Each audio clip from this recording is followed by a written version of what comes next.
Hello, Dance for Purpose family. How you guys doing this evening? Tonight is, oh my God, it is terrible. I feel so bad. I just took a shower, just oiled my face, just moisturized my body, just took some medicine. I'm covered up because I do not want my kids to get sick.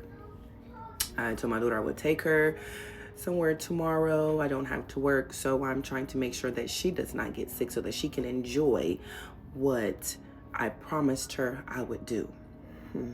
This message is hitting me right now. I made a promise to my daughter and told that I would go take her to the bounce house tomorrow. It's a trampoline park. And as I am saying that in my head, God is telling me, keep your promises that you have made to me. Obey the covenant that you have entered in with me.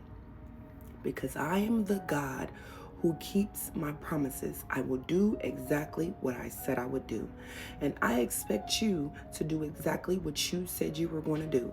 When you ask me for something and you tell me, God, I'm going to do this if you do this, God is expecting you to do that. He is holding you to your word just like we are holding him to his word.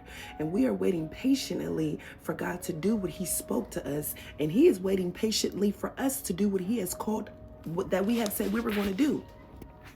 So God just wants us to keep our promises. He said, don't make promises to me that you can't keep. And we must also realize that God knows us.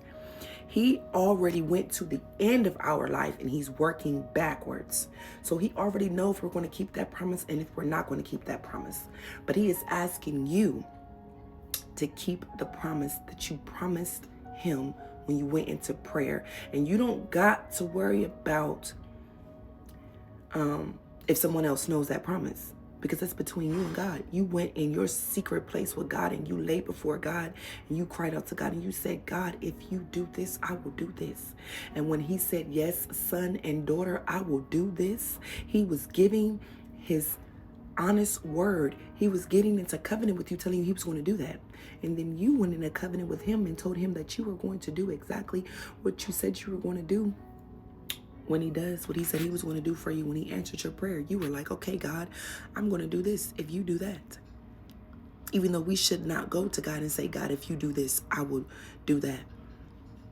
We should just do it because God is a God that loves us. He died on the cross for our sins. He died so that we can have everlasting life. He died so that we don't have to be punished for the sins that we commit. He died so that we don't have to burn in hell for eternity. He died so that our children will be saved. He